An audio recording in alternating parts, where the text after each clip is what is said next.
What's up, guys? Mike here, back again with another AFC Draft Grades video. If you missed any of the previous three that came out earlier today, go check those out. So what we're doing is we're going through every division, every team, every pick. We're grading every individual pick. That'll help us give us an overall grade for each team. And so before I get into it, let's just talk about the grading scheme. Obviously, if you guys have seen the previous videos, you know, but if you haven't, just to make sure, this is based off of where they were picked, where I had them ranked, whether or not it fits a need. And for any reason, if a player is not on my board, whether or not it's off the field and I just didn't get around to scouting them or chose not to scout them or I hadn't heard of them, unless otherwise stated, I gave it a C because I feel like that's a good grade because either it's going to work or it's not. I mean, it's kind of baseline as far as players that I don't scout, but you know what? It's a system to start. We'll work on it, going forward. So right now we're doing the AFC West, and let's get into it. So at number 7, the LA Chargers at number 7, as I completely forgot how to talk for a minute. At number 7, the Chargers went ahead and got Mike Williams, a wide receiver out of Clemson. He was my 7th rated player. Now, that would normally scream that would be an A or an A-plus pick. I gave it a B, though, because I wasn't sure about whether or not it fit a need. Yes, Keenan Allen gets hurt more often than most people change clothes. And that hurts me because I'm a Cal fan. But I don't see the need. I mean, they've got Travis Benjamin, Tyrell Williams played well, Dontrell Inman. Like, they've got good players there. But I don't see it as a first-round need. I mean, I love the player, obviously, but I don't see it being a good reason to get him there when you had other needs that were more pressing. So I gave it a B. Second round at 38, they went and got Forrest Lamp, who was my 17th rated player. I gave it an A. Listen, you got to keep Phillip Rivers up, and healthy, and that offensive line is really, really bad. So getting them a little bit of extra protection, always a positive in my books, especially when you've got an aging quarterback. Love the pick. Gave it an A. Forrest Lamp, first round grade when you get him at 38. Love it. Next up, Dan Feeney, the guard/center out of Indiana. Same thing as Forrest Lamp. More protection for Phillip Rivers. Listen, their interior line is really bad. Donovan Clark and DJ Fluker were their starters last year. DJ Fluker's gone. I had to give it an A. Listen, Dan Feeney was 72 on my board. He was one of the best guard prospects in this class. They were able to get him in the 3rd round. I thought a team might have to reach to get him, but they got him right at his appropriate value. I think it's a great fit for them as well, especially if they want to run the ball a little bit more with Melvin Gordon. And, he really showed that he was coming on strong last year. I can't complain about that. I really like what the Chargers did in the first couple rounds to solidify that offensive line. Add in that playmaker with Mike Williams, even though I'm not a big fan of that pick on the outside. And so far, so good through 3 rounds. They came back in round 4. Yeah, round 4 at pick 113 and got Rayshawn Jenkins, the safety out of Miami. I actually was scouting Rayshawn Jenkins probably a good 2 weeks before the draft. I had heard a lot of buzz on him, but hadn't really watched him that much. I ended up coming away very impressed. He was ranked 141st on my board. They got him at 113.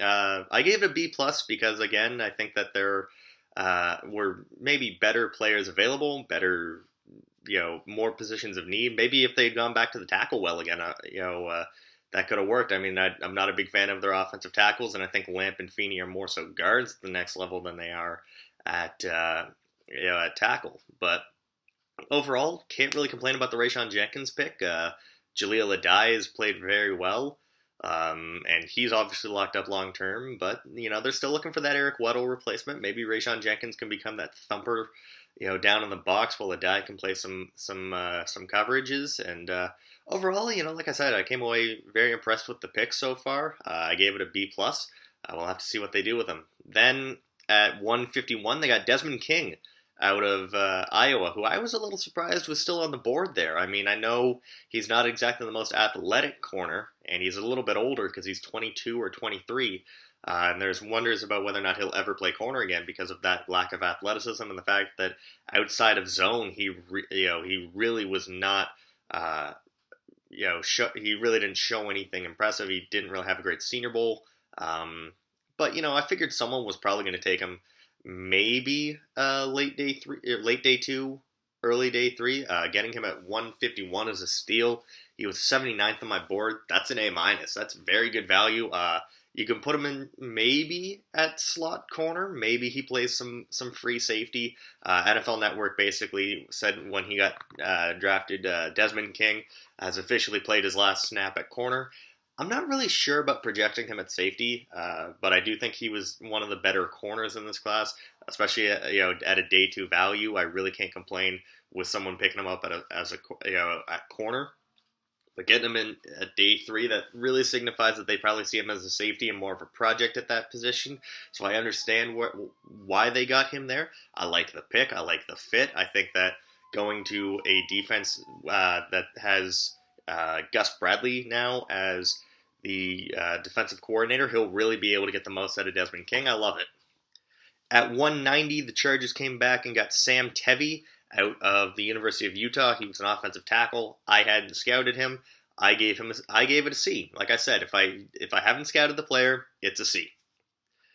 And then at 225, they got Isaac Rochelle, the defensive end, 3-4 defensive end out of Notre Dame. He'll probably kick inside and be a rotational defensive tackle. Love the pick, love the value, gave it an A minus. So if we look at their grades, they got a B, an A, a B plus, an A minus, a C, and an A minus. That gives them a B plus overall. So a very solid draft for the Chargers. Going forward, I think that they have a chance to maybe build on this year, especially if some of the guys that keep getting hurt are able to stay healthy. I think the Chargers might be able to compete in that division.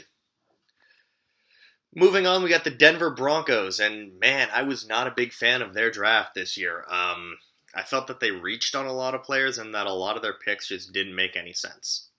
So let's get into it. At 20, they got Garrett Bowles out of Utah. By the way, great moment on the draft. Garrett Bowles coming from a very troubled background, one of the older players in the class at 25 years old.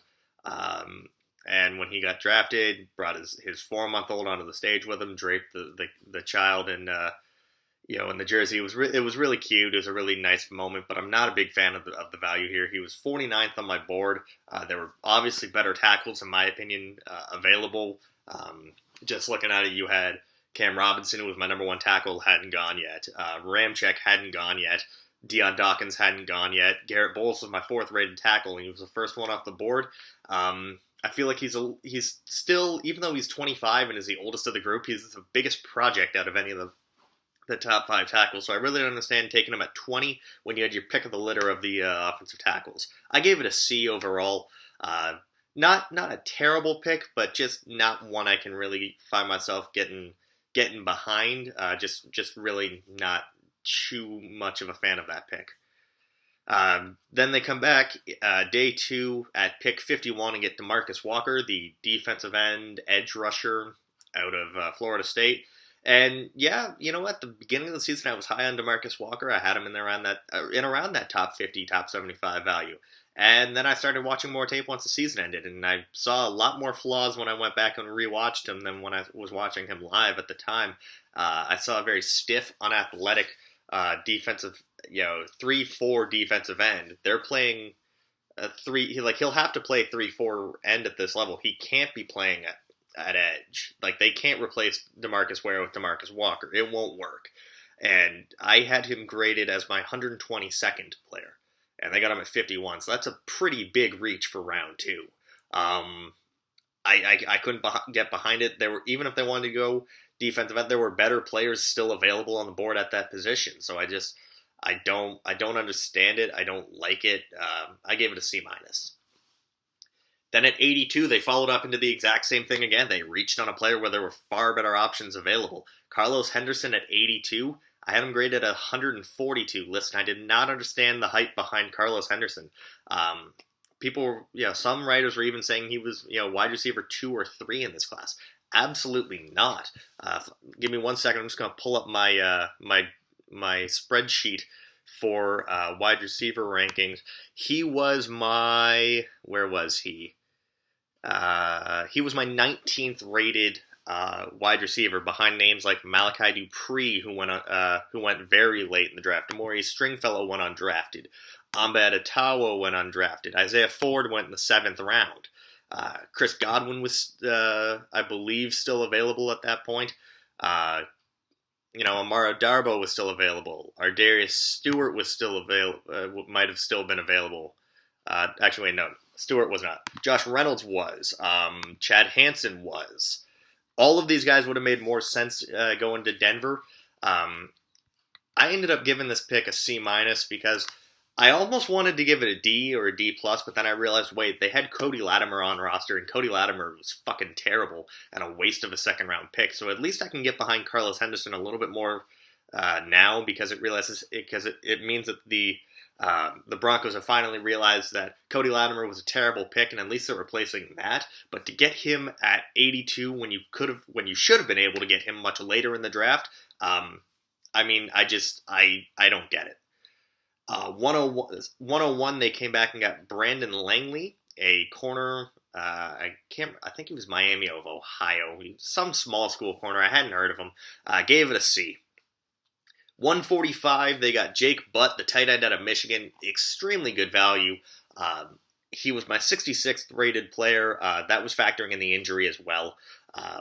I gave it an A. I love the pick. I know they're going to have to probably sit him for a bit because he tore his ACL very late in the season, in the bowl game, in fact. But this is kind of a Broncos-type pick. I mean, they did the same thing with Jeff Hireman last year.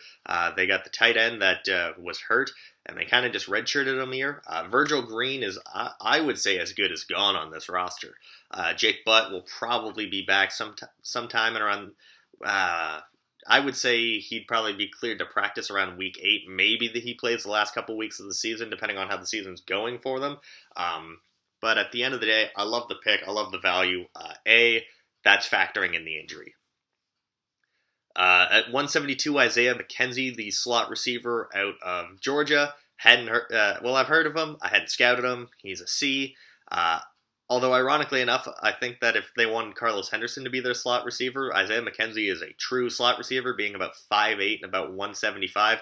Carlos Henderson is a lot bigger than... I think Isaiah McKenzie might actually be a better fit for the slot than Carlos Henderson, which, now that I think about it, it's kind of funny that I graded a guy that I hadn't scouted higher than someone that I had scouted that they got 2 or 3 rounds earlier. Then at 203, they came back and got D'Angelo Henderson, a running back out of Coastal Carolina. I gave it a C+. He was graded 249 on my board, so I had him barely getting drafted. At this point, reaches kind of don't really exist. But I gave it a C+ because I didn't really see the need for it. I mean, I know they traded Capri Bibbs, but they had they still have C.J. Anderson, and they still have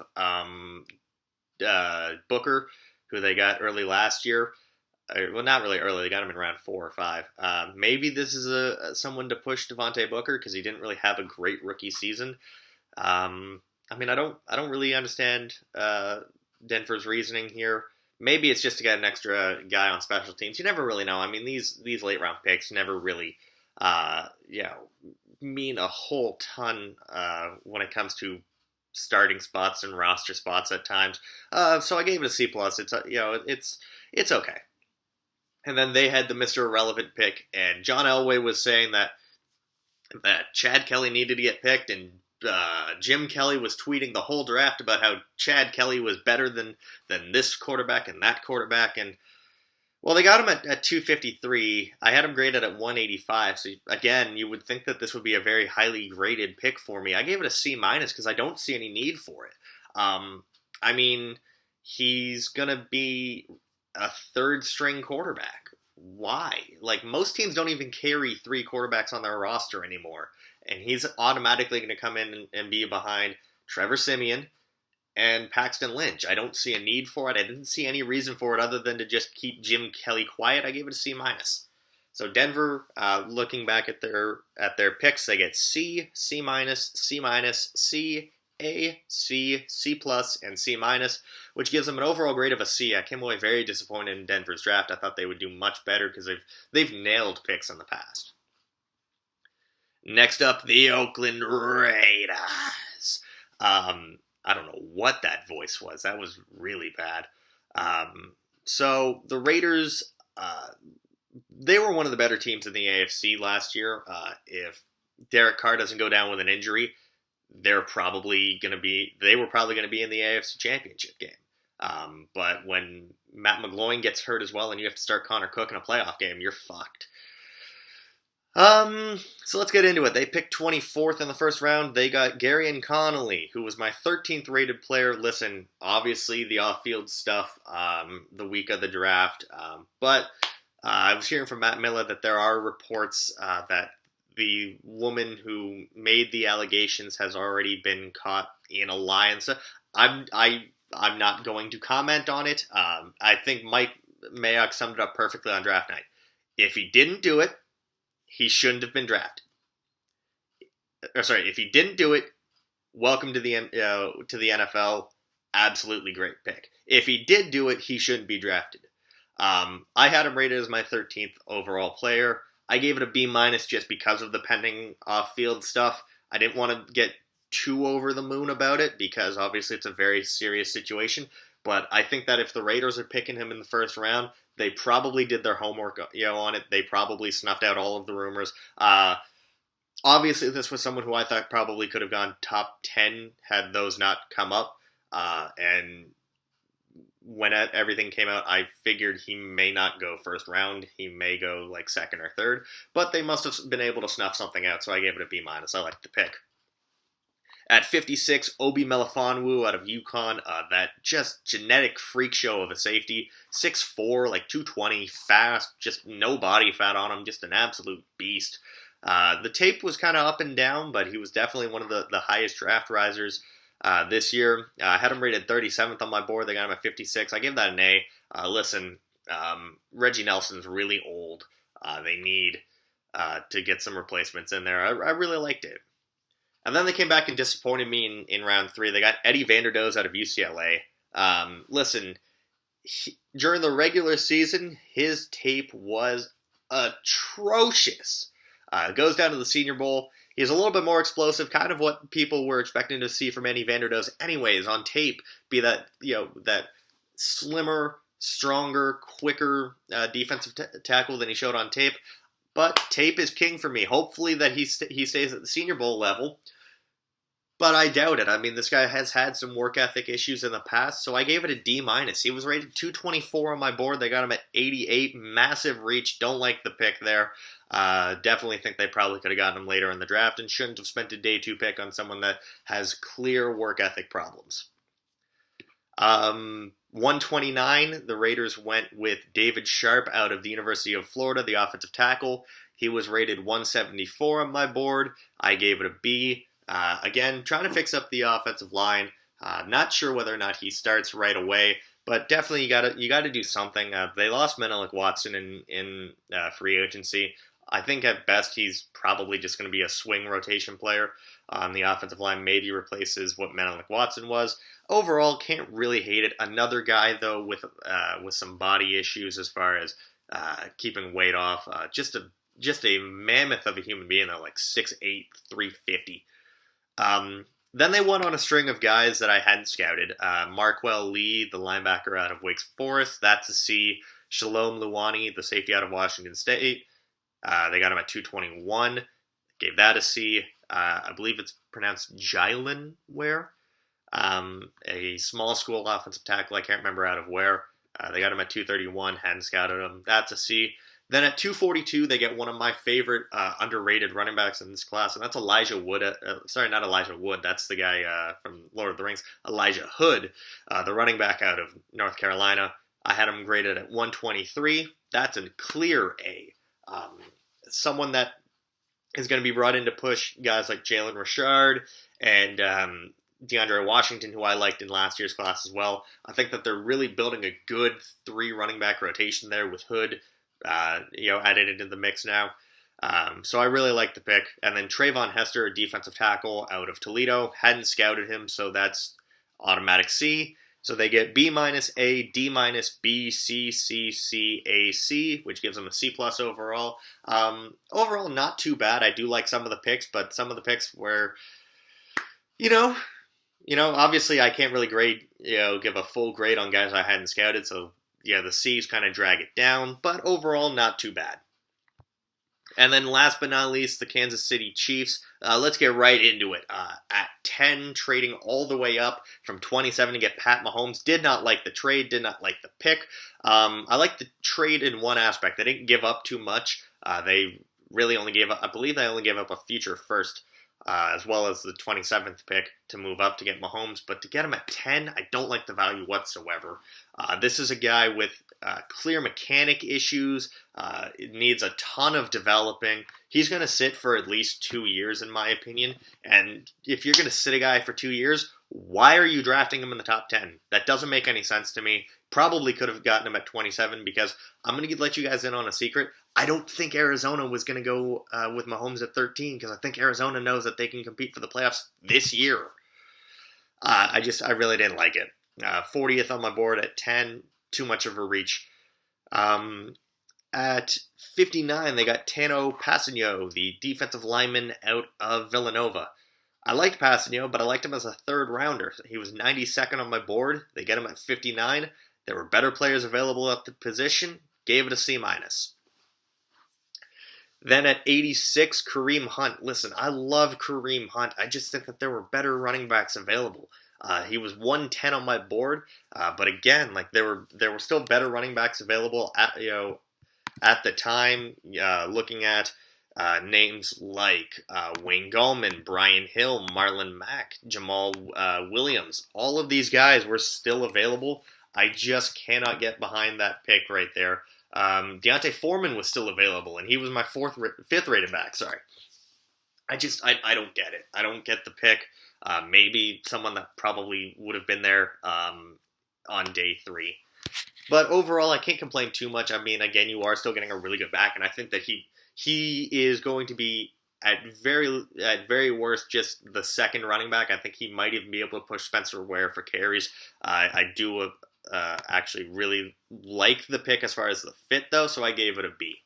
J.U. Chesson, the wide receiver out of Michigan at 139. Listen, there are not a lot of weapons for Alex Smith to throw to.